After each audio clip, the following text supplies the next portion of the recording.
भक्ति मर्यादा और कालजाल के विषय पर संत रामपाल जी का सत्संग क्लिप वायरल।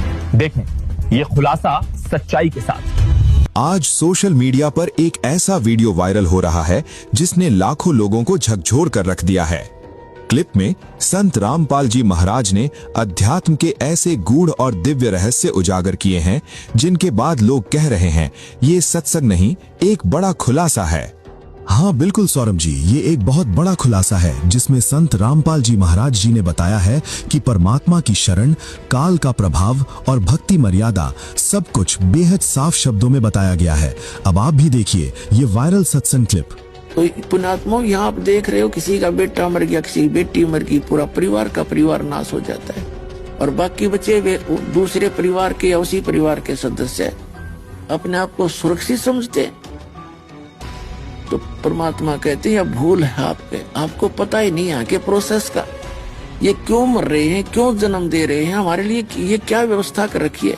परमात्मा ने आके ज्ञान कराया है कि जिस लोक में तुम रह रहे हो यो काल कसाई का लोक है। परमात्मा कहते हैं जब तक हंसा हमरी आना और काल लगे दी तेरा बाण, किसी प्रकार की भी हानि आपको काल नहीं कर पाओगा। और फिर इस ज्ञान को आधार बनाना, आत्मा भक्ति तो आपको श्रेष्ठ मिलेगी और इस भक्ति से जो दास आपको कीमत बता रहा वो आपकी डिपॉजिट होगी ही होगी।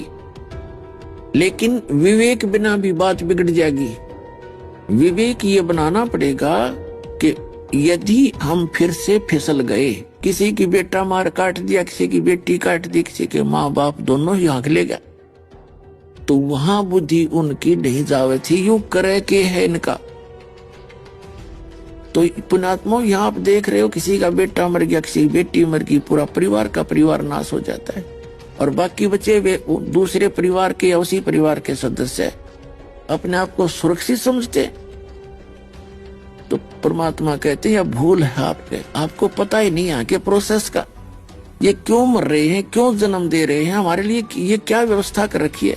अब यहाँ देखते हो आप कितना सुंदर वातावरण है, बढ़िया फलदार वृक्ष हैं, काजू सेब संतरे हैं, कितनी अच्छी मेवा उपलब्ध है, जमीन के अंदर जल है, शीतल वायु चल रही है, दिन रात बन रही है और बड़ा अच्छा जैसे गेहूं चने बाजरा ज्वार कितनी अच्छा कणक दे रखी है।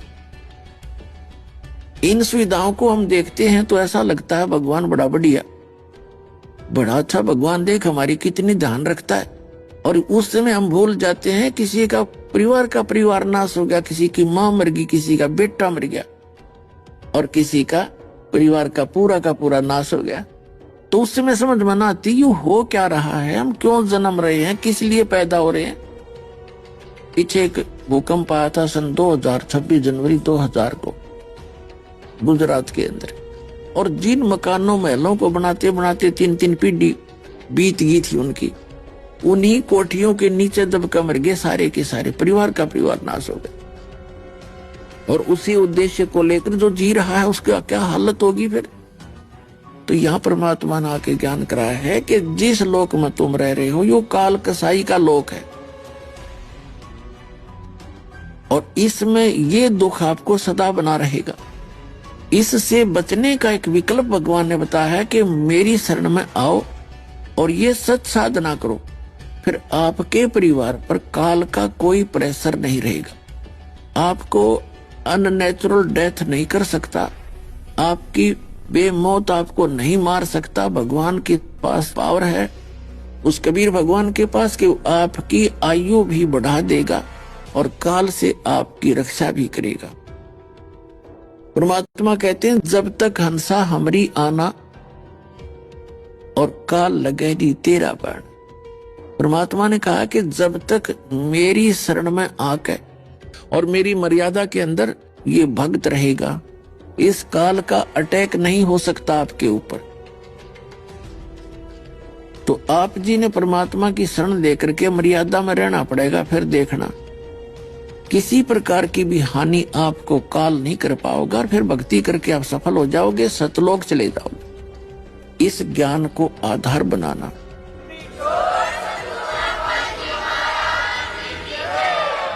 पुण्यात्मा, भक्ति तो आपको श्रेष्ठ मिलेगी और इस भक्ति से जो दास आपको कीमत बता रहा वो आपकी डिपॉजिट होगी ही होगी। लेकिन विवेक बिना भी बात बिगड़ जाएगी। विवेक ये बनाना पड़ेगा कि यदि हम फिर से फिसल गए और मुक्त हुए नहीं तो वो कराया सारा बिगड़ जाएगा। भक्ति तो आपकी बनी रहेगी, आपके पास जो धन आपने सारे जीवन में कमा लिया भक्ति करके धर्म पुण्य करके वो तो आपका साथ रहेगा, वो नष्ट नहीं होगा। लेकिन आपका मोक्ष रह जाएगा, और मोक्ष रह गया फिर क्या करोगे उस भक्ति धन का? फिर आपकी ऐसी दुर्गति करेगा युग काल, जरा सा भी पैर फिसल गया। और आपकी भक्ति तो ये होएगी क्योंकि सत साधना है। कोई 1-2 वर्ष भी भक्ति कर लेगा और फिर भक्ति ना करेगा तो उसके घर में सुख शुरू हो जाएंगे। वो सुख शुरू होंगे उस 2 वर्ष 3 वर्ष की हुई भक्ति से। और उसका भ्रम ये हो जाएगा कि मैंने नाम भी छोड़ दिया, दारू भी पीने लग गया, शराब भी पीने लग गया, और वही पूजा कर रहा हूं जो मैं पहले करता था और मुझे फिर भी सुख है। तो ये भी एक धोखा होगा उस व्यक्ति के साथ जो ज्ञान सही नहीं समझ सका। तो उसकी वो बैटरी चार्ज होगी 3 वर्ष में सत साधना से, ढेर सारे पुण्य इकट्ठे हो गए। जब तक वो पुण्य उसके चलेंगे उसने कोई आपत्ति नहीं आएगी। और जब वो साधना की वो भक्ति कमाई और वो पुण्य समाप्त होंगे, उसकी फेर बिरान माटी शुरू होगी। उसमें समय ज्यादा निकल जाएगा, इतना उसकी डेथ निकट आ जाएगी, तो वो उसने सारा काम बिगाड़ दिया।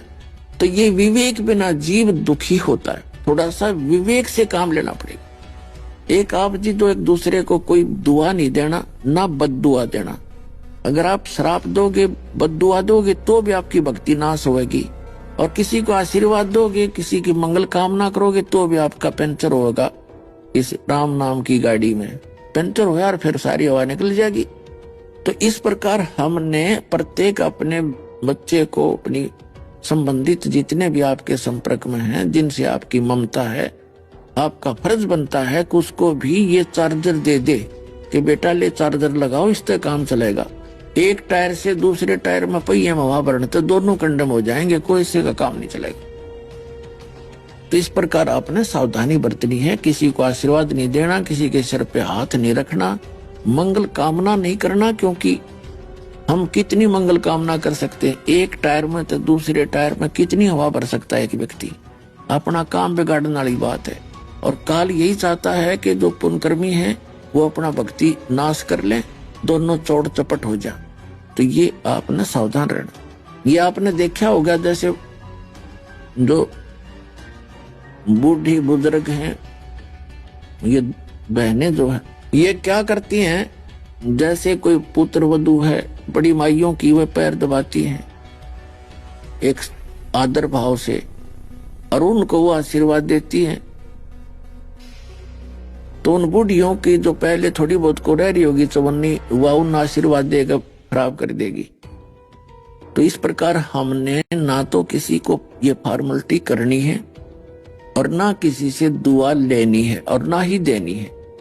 हमने केवल परमात्मा पर आश्रित रहना है, जो सर्व सुखदाई सर्व संपन्न है। उसी से दुआ करेंगे और उसी से आशीर्वाद प्राप्त करेंगे, तो हमारी भक्ति खराब नहीं होगी। तो परमात्मा उस प्यारी आत्मा गरीबदास जी को समझा रहे हैं कि बेटा ये काल का लोक है और इसको श्राप लगा हुआ है 1 लाख मानव शरीरधारी प्राणियों का नित आहार करने का और 1.25 लाख उत्पत्ति करने का। अब मानव शरीरधारियों का ये कैसे आहार करता है? जैसे ये शरीर है ना, ये खाने का नहीं है। इस मानव शरीर के अंदर ये जितने आप देखते हो कितने विकार प्राणी करते हैं, शराब, बीड़ी, तम्बाकू, भूकी, सुल्फा, ये ना करण की चीज तो सब ने स्वीकार कर दी 90% ने, क्योंकि ये मन है, इसकी खुराक है या, और इसके करने से इस शरीर के अंदर एक विशेष चटपटापन डिपॉजिट होता है सूक्ष्म शरीर में। और जिस समय इस अंदर के शरीर को, सूक्ष्म शरीर को ले जा करके तपस्या के ऊपर भूना जाता है, तो उस समय जिसने ज्यादा विकार कर रखे हैं उसमें ज्यादा गंध निकलता है, और वो निकला हुआ शोरबा वो